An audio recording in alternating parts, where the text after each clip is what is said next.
What is up, y'all? Good afternoon, good people.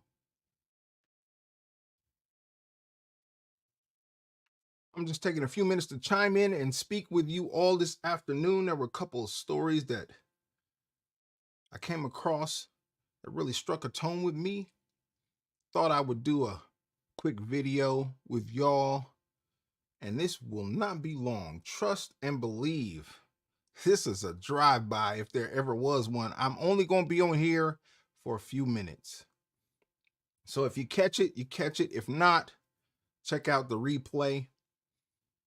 I appreciate each and every one of y'all for supporting the channels. I'm live on 2 channels now. For those of y'all who don't know, I've started a second channel on YouTube because there are things that I want to address that I don't want people to be offended by because they are not quote unquote Christian.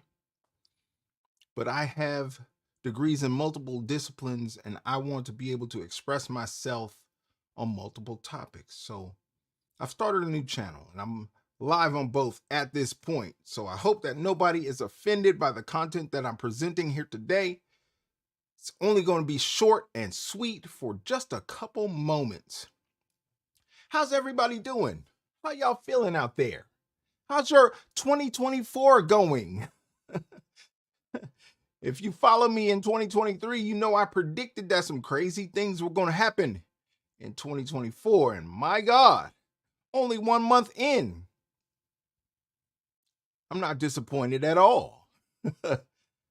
Got exactly what I expected. Foolishness.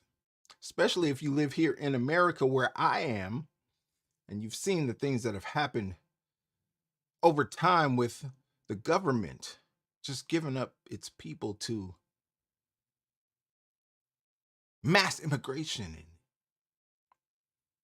what I think is nothing short of an invasion. We'll talk about that in the second video that I got coming up.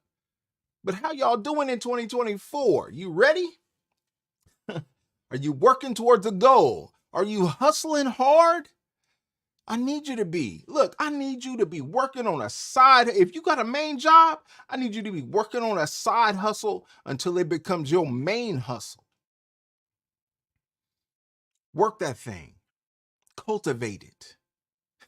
Whatever it is, monetize it until you get it to the point where it becomes the side thing becomes the main thing. And you're able to leave that used to be the main thing and turn to the new main thing that was once the side thing. Hope I didn't confuse y'all. How's everybody doing? We got Todd Cooper out there. We got Marie Red. Hello, Marie. June Malcolm Evans. Hello, June. Creative Hands. Alan Barnes.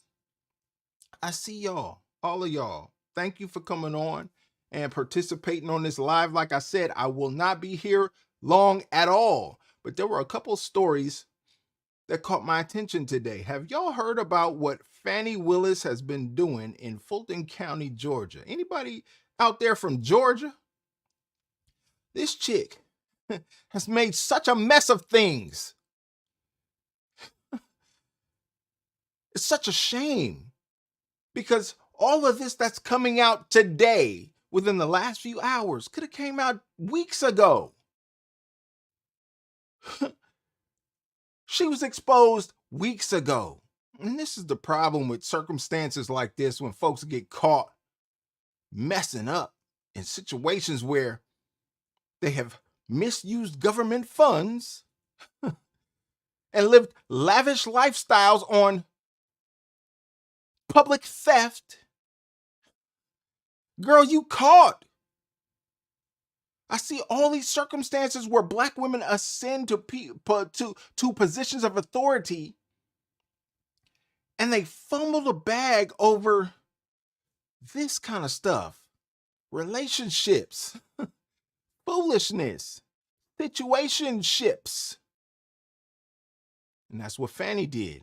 So she comes out today and she makes a court filing because she was pressed to do so. Until this point, she's been saying, nothing. Ain't nothing going on here. Nothing to see here. Move it along. My guy is qualified to do this kind of work. He fighting a RICO case against the former president of the United States. And he got there from traffic court? Man, come on. But here we are. So let's check out this video, y'all. I want you to see Fani Willis has come out today and admitted that she has had an inappropriate situationship with our brother, the traffic court judge. Oh, and she appointed him as a special prosecutor to prosecute the former president of the United States. Oh my God. And funneled hundreds of thousands of dollars, if not millions, to this dude, who then took her on lavish vacations. And now she's just coming out after all the controversy, after she's tried to brush it aside and say it wasn't true. Now she's coming out saying that this, well, it may be true. I may have done some things. Let's check out what Fani Willis is talking about here.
All right, y'all, I don't know what's going on with the sound there. Let me try and run it back and see if we can get that audio straight on this video. Nothing complicated here, just a simple embedded video. Let's see if y'all can hear it now.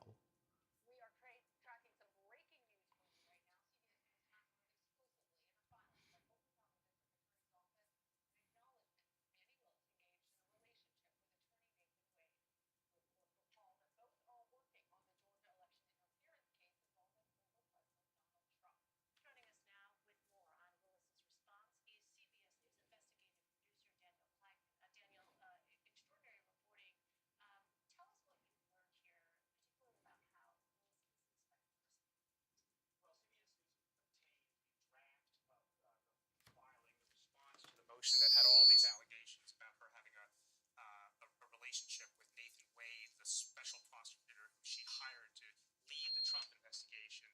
And first of all, it acknowledges that there was a relationship between them, but it pushes back very hard on some of the facts that were alleged, but also on the idea that this represented any kind of conflict of interest that could lead to her disqualification from the case or dismissal against any of the defendants.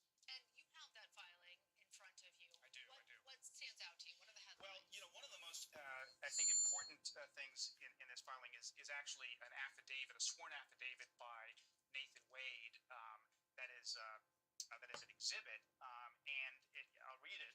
He says in Willis affidavit. In 2022, District Attorney Willis and I developed a personal relationship in addition to our professional association and friendship. So there's the acknowledgement of the relationship. But importantly, he also says that that relationship did not begin until 2022. My understanding is it's early to mid 2022.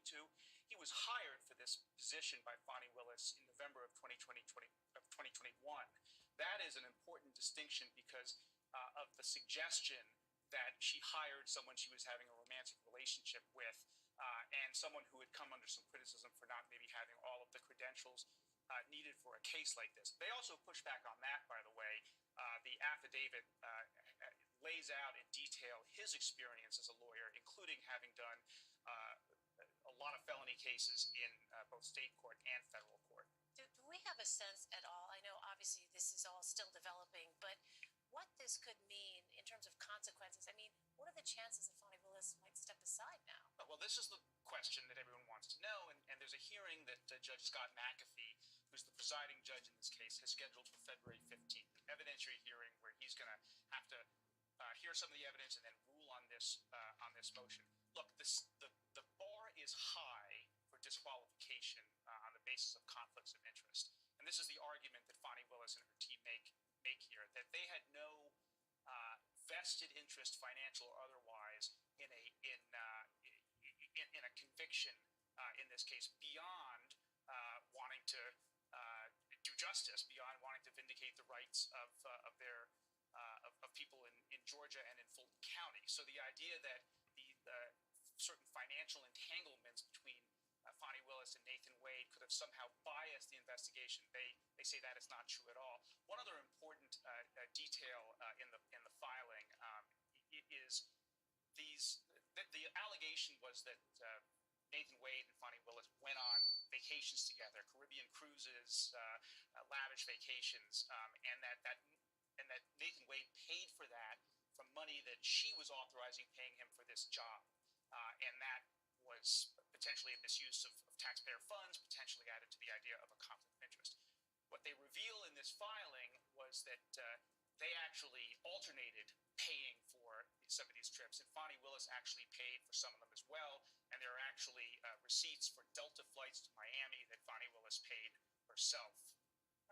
So, Daniel, if the report comes out and says there was no misuse of taxpayer funding, that it was not an inappropriate relationship, and that he was not hired by Willis because of a relationship, why not come forward with this from the beginning? Why wait until there are rumors and innuendo and still not? It's an excellent question. A lot of us were wondering that. My understanding from the sources that I've talked to who are close to Fani Willis is that, first of all, she was reluctant to put a lot of facts out there and information out there before they had all of their ducks in a row. In case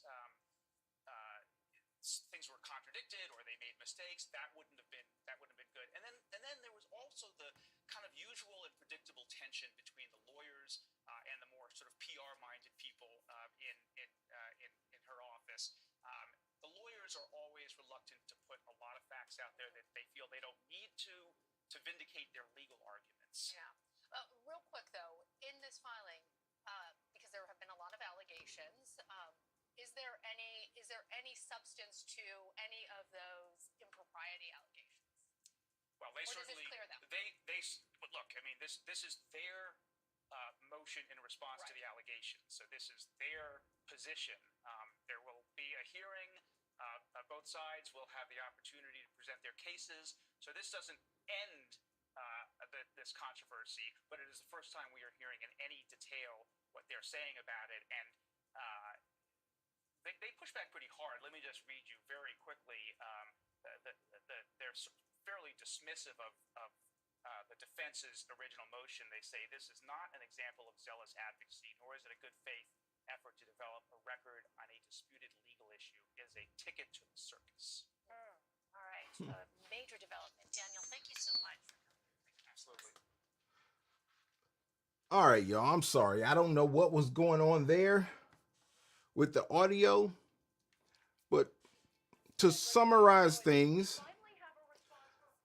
all I want to say is that I understand that Fani Willis has responded to some inquiries into her professional judgment that have accused her of misusing public funds in order to pay her boo, who people say was unqualified to prosecute the former president of the United States. He's never had any former, sorry, y'all. He's never had any former experience prosecuting RICO cases, but all of a sudden he is thrust into one of the most high-profile cases that we've seen in modern times against Donald Trump, of all people, in an election year. A RICO case with Donald Trump and 18, 19 others of his associates, people in his administration, people in his staff, people just barely connected to Donald Trump at all. But she hired her boyfriend, who she has now admitted, it's official now. That's why this story is important, because up until now, she had not admitted to having a personal relationship with this man, but it was suspected, it was reported. And now, in response, today, she has admitted that she has had a personal relationship with this man, has gone on cruises with this man, has taken trips to extravagant locations with this man who she hired. And that's where the impropriety comes in, because she hired him and paid him with public funds. Put him in a position that it seems like he wasn't quite qualified for. But if it can be proven that she put him in position to funnel government funds to him so that he can in turn reroute those funds to her, well, there you go. That's the problem. Yeah. That's the problem. That's where she has taken public taxpayer funds and funneled it to herself through her boo, who just happened to be, let me keep it clean, y'all. Let me keep it wholesome. He happened to be in a physical relationship with her, as these funds were taken from public coffers and rerouted to Fanny's pockets. That's a problem. That's just part of the situation that I wanted to present to y'all today. It bothered me. That story, I've been following that story from the beginning, and I said from the very beginning when it came out, it's not good. Looks bad.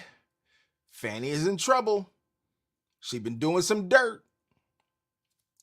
And you sit back and you watch these things and you wait, and it comes out eventually. Sister girl is in trouble.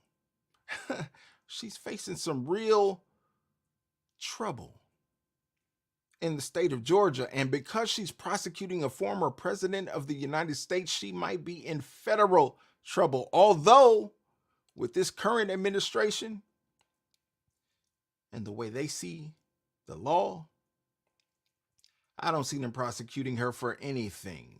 Let's see if I can get y'all some sound on this next video.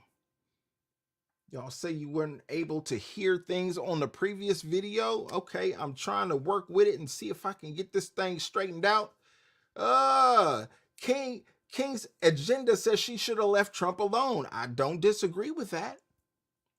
I mean, but how else would she get the funds?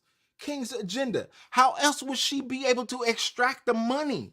She had to have a plot in order to get the funds out of the state of Georgia into her hands in her office so that she could funnel it to her guy.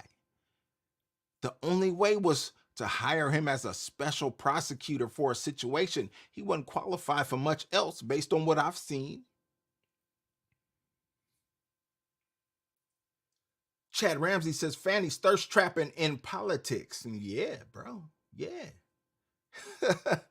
Yeah. And it kills me that I've seen so many stories as of late where Black women ascend to places of authority. And when they get there, they get popped, man. We talking about Fannie Willis. We talking about Ilhan Omar. We talking about Cori Bush. These politicians, man, these women get in places of power and they misuse the power. And it seems like in each of these circumstances, they're misusing it because of emotional reasons. Man, come on.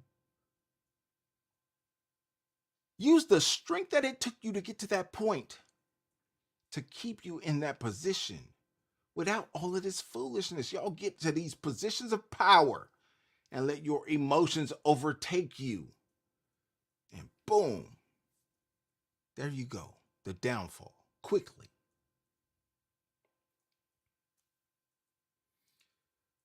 Just some other guy says, if they do give her time, she will be pardoned. Who's going to pardon her?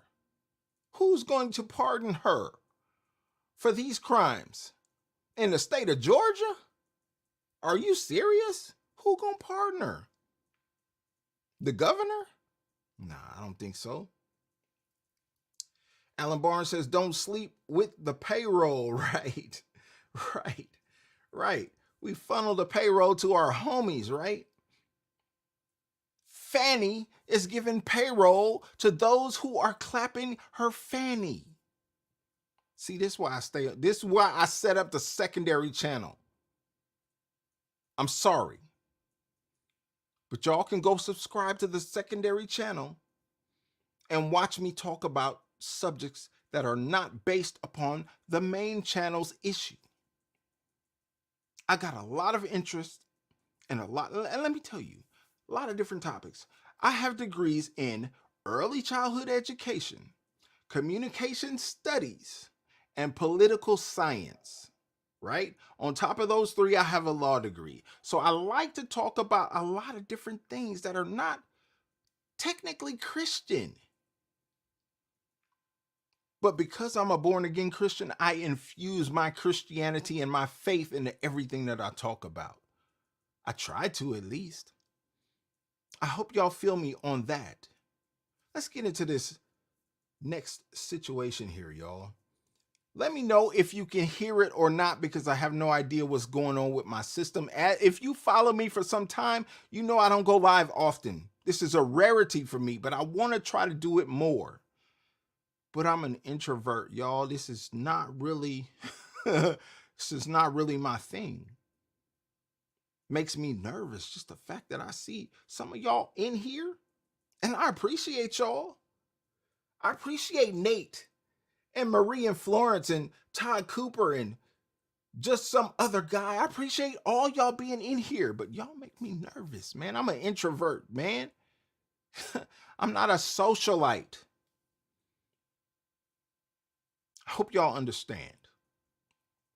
Let's see if we can get some volume on this other video that's going on here. See what's up with this.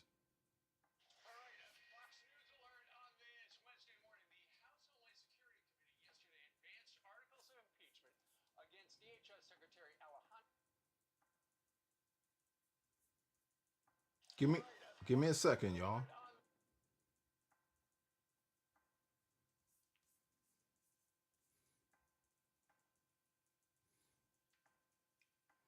Give me 1 second. Here we go.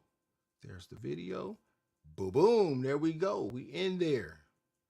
See if we can get y'all some volume. Let's go. All right, a Fox News alert on this Wednesday morning. The House Homeland Security Committee yesterday advanced articles of impeachment against DHS Secretary Alejandro Mayorkas in an overnight vote that got heated. It was strictly along party lines. Secretary Mayorkas' actions have forced our hand. We cannot allow this border crisis to continue. We cannot allow fentanyl to flood across our border, our criminals to waltz in undeterred. And we cannot allow a cabinet secretary with no regard for the separation of powers or the rule of law to remain in office. And any shortcomings that Mayorkas may have, frankly, are your fault. He's asking for authorities to do more, to have more border agents, to have more resources. And so his limitations are caused by you. It was a marathon session, 13 hours long. Eventually, Mayorkas called the allegations baseless in a letter to the committee. The next step is an impeachment vote on the House floor. And as that battle unfolds in Washington, look at this insane video. A group of migrants in New York City are arrested after attacking NYPD officers in Times Square. 5 were arrested and 4 are already released without bail. All right, the brawl started when 2 officers were trying to break up a rowdy crowd near a migrant shelter on 42nd Street. While arresting one of the men, the other said, hey, I'm not going to just sit there. I'll jump in. I'll start kicking. I'll start punching the officers. After all, I don't belong in this country anyway. I could beat up an NYPD officer. What'll actually happen? The Manhattan DA's office saying it's investigated the incident as police search for 5 other men involved. Every part of this incident could have been avoided if you didn't allow 67,000 people to call New York home who don't belong here. And what happened is, instead of being grateful, they're creating chaos. They get free food, free laundry. Right. They can do whatever they want, free shelter. And when they start fighting each other and NYPD comes to enforce the law, they beat up the cops. Right. Forget you trying to wrap your head around that. Listen, the actual. Now, y'all, one of the problems I have with this video, before we even get to the migrants, is these overweight, out of shape NYPD officers who are on patrol. Are we supposed to, as citizens of the United States, are these the dudes that we are supposed to depend on to protect us? Nah, I think not. These are the people that are just waiting on their pension to mature. These are the people who are just waiting on retirement. You look at this video. My God, dude, you ain't had a chance. This dude is probably in his mid-40s, 50s, just waiting on retirement. And here you got migrants who have been let into this country in their early 20s, physically fit. Young men full of testosterone. And when me and my homies talk about this kind of stuff, we say, yo, man, these dudes are young, they're fit, they're buff, they're military-aged men. What are we expected to do when the government lets in millions of these type of men? And I fear for American women in this country, because these young dudes, these are young bucks, man. These are young bulls in their early 20s, full of testosterone. How are they going to find relief? I hope you're picking up what I'm putting down. And as Christians, as believers, as a faith-based community, I wonder, y'all got to help me out, because I don't know it all. I tell y'all, I'm not a pastor. I'm not a preacher. I'm not a prophet. I'm not a bishop. I ain't none of that. I'm just Gerald. That's it. A dude who turns his camera on and complains on the internet. What are we as believers supposed to do in these situations where these folks come in and they are kicking police officers in the face? This dude took multiple kicks to the face and a couple to the back of the head. Man, come on. Man, come on. What are we supposed to do? Because you can't expect these fat, out of shape police officers to protect us. Look at them struggling. You got 2 struggling with one guy. And then multiple others come and kick them in the ribs, kick them in the back, kick them in the face. I'm telling you, when this guy got up to go to work this morning, he didn't expect somebody to kick his teeth out of his face. That was not the expectation this morning when he was brushing his teeth in the mirror, getting ready to go to work. And here you find in Times Square the narcos. These are the guys that your government has allowed into this country. The dudes that give double middle fingers to the cameras as they're released from jail, released from custody, with tattoos under their eyes. Y'all, these are murderers. Cold-hearted cartel members. And I'm not going to play it on this channel, but I need you to search the video in your own time when you ain't got nothing better to do. Just search a video and find out how the cartels battle with the police south of the border. They're not scared of the police. They have major shootouts with the police. And they kill dozens of them without remorse. They come to this country. Since Joe Biden has let them in, they are not scared of your police. They will kick them in the head in situations just like this. I'm going to stop talking. Number, according to the New York Post, and they had this story exclusively, 172,000 migrants have come to New York City since, in the last year and a half. 172,000, 67,000 are currently in shelters. Obviously, if these guys were over by the migrant shelter, you can connect the dots. They were probably living there. Here's the thing. One of the, and by the way, they did bust in all 5 people, 2 19-year-olds, a 21-year-old, and a 24-year-old, and of course, all single males. And weren't we told a while back the people being led across the border were all in family units? Anyway, one of those migrants apparently has 2 open cases for assault and robbery. He's already been arrested twice. In November, he punched and pushed and bit a Nordstrom Rack employee who said, hey, you can't steal that $130 item from the store, pal. Well, he didn't like that. He bit the person.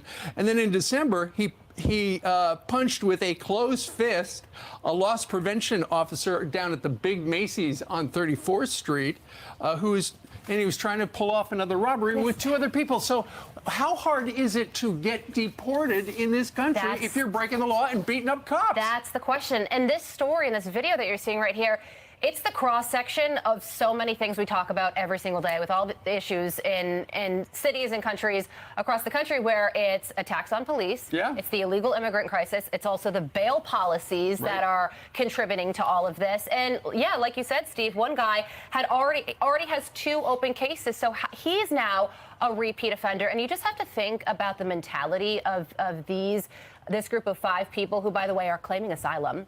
They've all been released, too. They've been stopped and released. Because of that, it's behavior of people who are not afraid to get deported. If you were, and you know that you came here illegally and you're on thin ice, you're going to hide. You're going to be quiet, mind your P's and Q's. And these people are attacking police officers. Thankfully, they're okay. Y'all, look, I've already been on here longer than I've expected to be, over 30 minutes. But my question that I pose to you, and it's a sincere question, I want to know. Let me know in the comments because I need help as well. I'm in this circumstance just like y'all. I'm a citizen, I'm a taxpayer, and I want to know how we are expected to fight this problem because our government is not going to support us. And we're in a situation where if we take the wrong steps, man, we're going to be up against it. If we do the wrong thing, even if we believe it's right in our heart,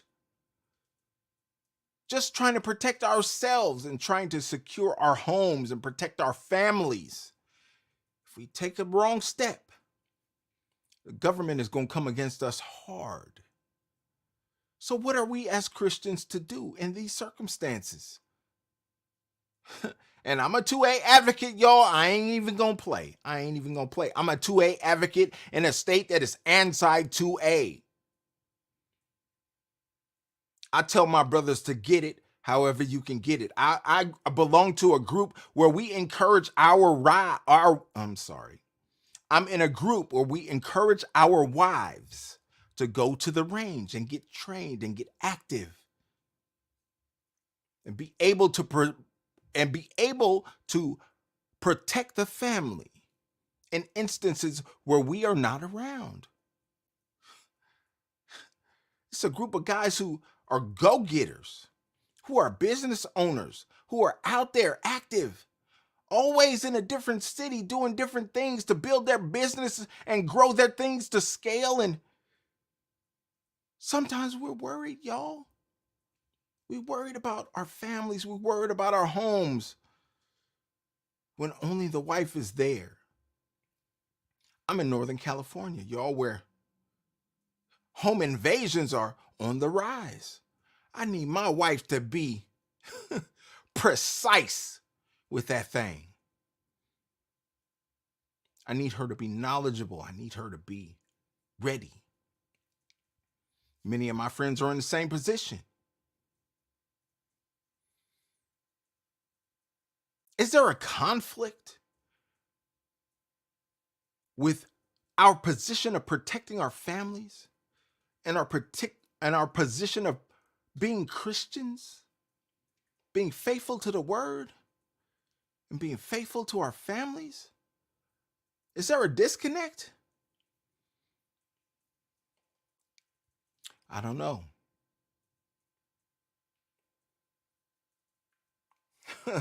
Nate says, stay ready. Nate, bruh, I be so ready that sometimes I might feel guilty for being overly ready. But I understand that in certain circumstances, the police can't protect me, the government can't protect me. I don't care how many laws you write. And in my state, they're writing laws to restrict the law-abiding citizens. While them goons on the street, boy, they got them big sticks. They got everything that we can't have, everything the law says that we as law-abiding citizens can't have. Boy, they got them. And they got that and more. It's troubling. Y'all, in 2024, I told you these things was going to get rough in this year. Oh, we in troubling times in 2024, y'all. Stay prayed up. I stay prayed up every day, man. I just want to be a vessel. When I come online, when I turn my camera on, when I come before y'all, I just want to be a vessel. I just want to be an encourager. I want y'all to know that when you chime into this channel, my main channel or my secondary channel, that you can get something from me that helps you. Because oftentimes I get online and I get something from y'all that encourages me. It helps me. I just want to give back. And I see y'all in the chat. I'm going to leave a link in the description to the secondary channel because a lot of this stuff will not be posted on the main channel. That's just what it is. The main channel has over 400,000 subscribers. I appreciate each and every one of y'all. The secondary channel is brand new. Just broke 2,000 subscribers. Appreciate every last one of y'all. Let me know in the comments, man, because we are facing trying times in 2024. I told y'all that in 2023, and I was prepared. Look, I started getting ready for 2024 by June 2023. 6 months ahead of time, I was just working, man, getting ready, plotting, planning, putting things in place. And I hope y'all did the same. I tried to tell y'all, but if you waited till 2024 to get ready for 2024, bro, you late. Sis, you late. We see layoffs here, there, everywhere. Corporate America, tech companies, major businesses, major industries around the world. major layoffs. Things are happening. The U.S. has just begun. Let me restate that. Within the last couple hours, the U.S. has just begun bombing in Syria in retaliation for the deaths of service members in the Middle East, in Jordan. It's terrible. These folks who have sent their babies to serve their countries, working in a logistical position somewhere in Jordan on the border, and were blown up in their sleep. All black, 3 black folks from Georgia. It's terrible. And this, y'all, this is coming from an Army dad. Hashtag Army dad. My family has served in the military for generations. This hurts me deeply, y'all. It's not just some random thing, not just some news story that I can brush over. This hurts. So the U.S. military in the last couple hours has retaliated. And the retaliation is supposed to be ongoing for the next few days, weeks, months. We don't know how long. We know that Joe Biden is not in control. This old man, have you watched his gait evolve, his walk change over the last few months? This man is not in control. He is not the active president. He's just a figurehead, but somebody is behind him making some decisions that will affect the future of this country for you and I. And one of those decisions is to leave the border open, where you got migrants coming into this country kicking police officers in the face.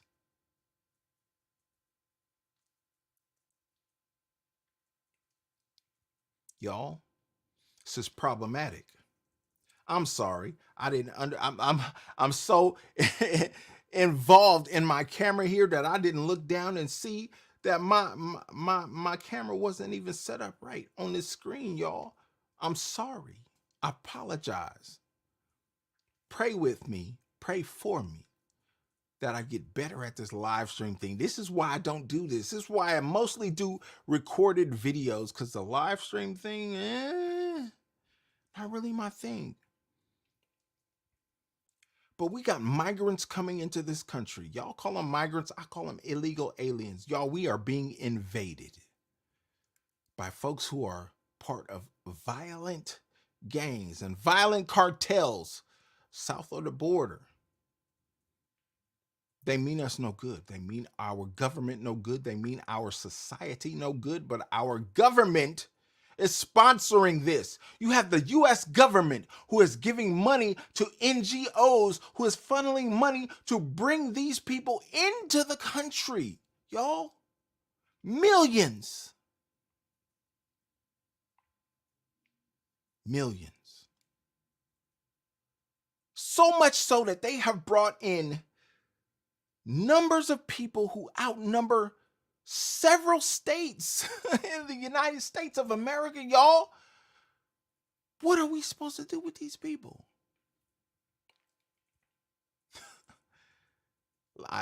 Let me know in the comments. I'm not here to give you answers today. I'm only here with questions,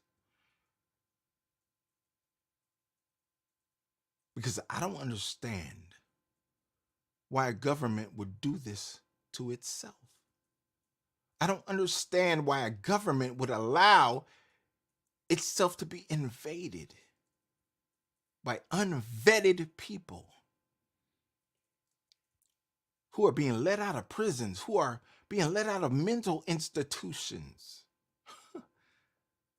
in order to flood into your country. Y'all, listen, there will come a day, and I'm going to end on this.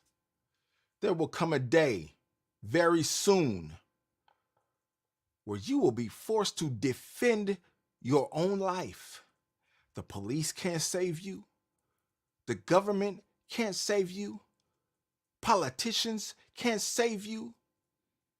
Nor should they. It's not their job. It is your job to protect yourself and your family. I ain't going to tell you how to do that. That's up to you. But I pray that you do that when the time comes. I pray that you're prepared when the time comes.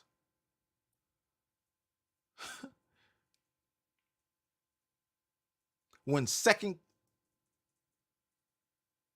seconds count, the police are minutes away. People say that for a reason. And I found it to be true. I hope that in your personal lives, y'all, you find the wherewithal, whatever that might be.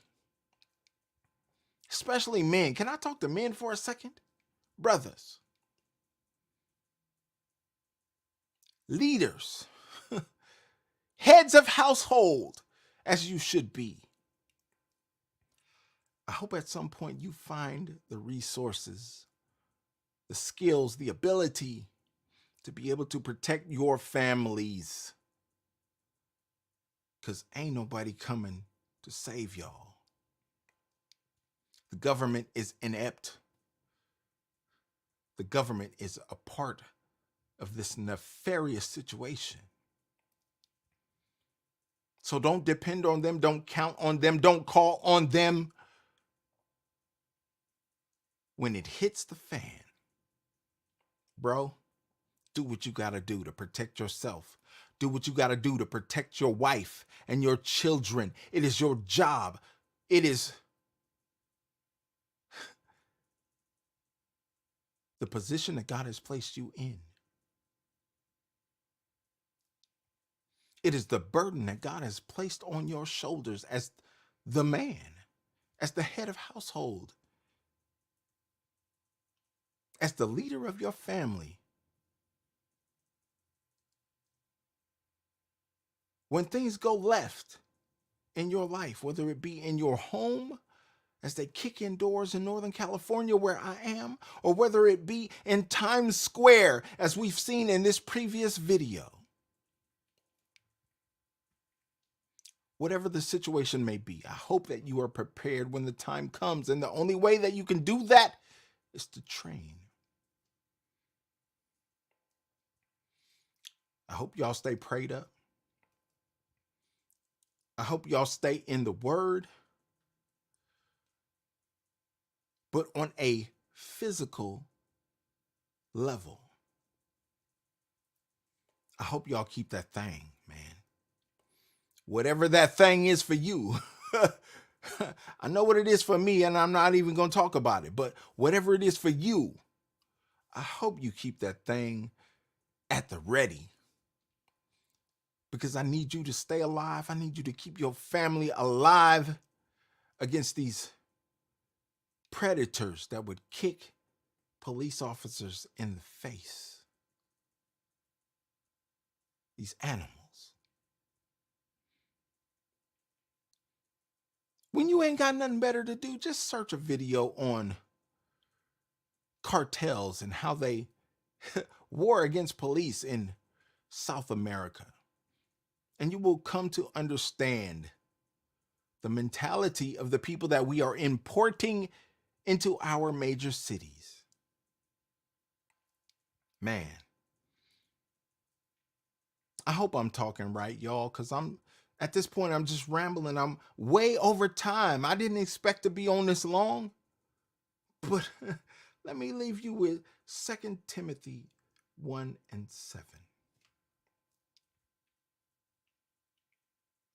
I love y'all. Hope y'all understand it. Erica Garden says 9mm. Yeah, I like the 9mm round. I like it. I've studied it. I understand its efficacy. But I got so many 9s, Erica. I got too many. I want some other stuff, but I live in a state where we can't have it. A 10mm PCC would be nice, but I can't have it. Erica, pray for me as I pray for you. And I'll leave you with this. 2 Timothy 1:7 said, "For God hath not given us a spirit of fear." I ain't scared. But of power and of love and of sound mind. That's what it is, y'all. That's what we're working with as we fight against these spiritual enemies, as we fight against these governmental enemies, these folks who have shown and proven that they don't care nothing about the people, these folks who have thrown away the principles that built this country.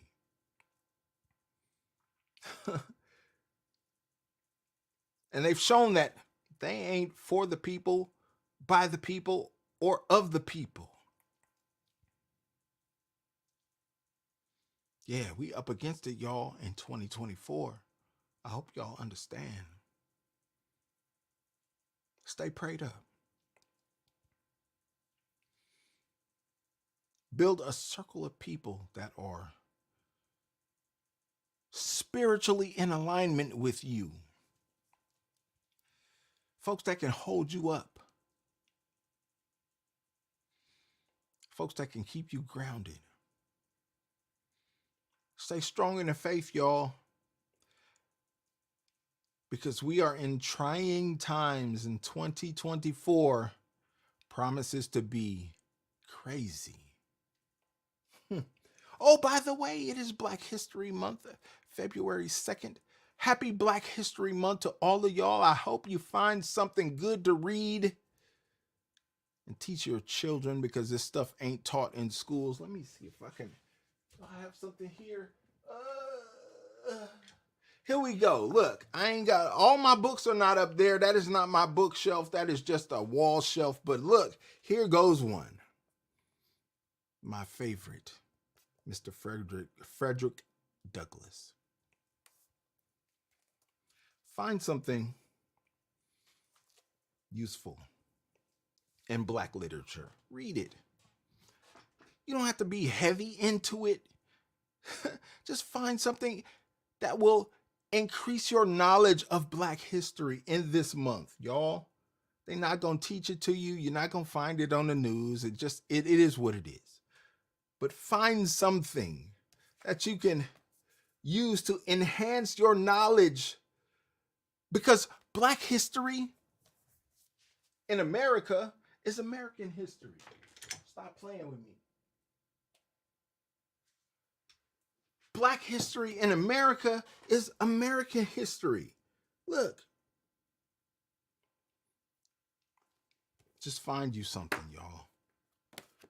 Increase your knowledge and share knowledge with other people. It's not going to hurt you. Don't be racist. Don't be funny. It's Black History Month. Enjoy it. Explore it. Because knowledge ain't going to hurt you. Took me a long time to figure that out, man. Knowledge ain't gonna hurt you. Knowledge is power. Look, I'm rambling, y'all. Let me get off this. Let me get off Beyonce's internet. I appreciate y'all. I love every one of you. I appreciate every one of you for being on this live. It was impromptu. It was unplanned. But man, just to see that all of y'all have been on and active and commenting and everything like that, man, I love y'all. And it encouraged me to keep going. So, woo! As an introvert, as a very private person, as a wallflower, who's someone who is not a socialite, I am encouraged by your participation. I wish God's blessing on each and every one of y'all, and I will be back. I'm going to try this again. I don't know what was going on with the audio in the beginning, but I guess it worked out. Y'all said you could hear it later on in the video, so I guess we was good later. We're going to work it out. I appreciate every last one of y'all for being a part of this. It has encouraged me to keep going in 2024 as we devolve into God knows what. Hold on tight, y'all. It's going to be a bumpy ride. God bless you and your families. Stay prayed up. Stay trained up. And keep that thing everywhere you go. God bless y'all. Peace.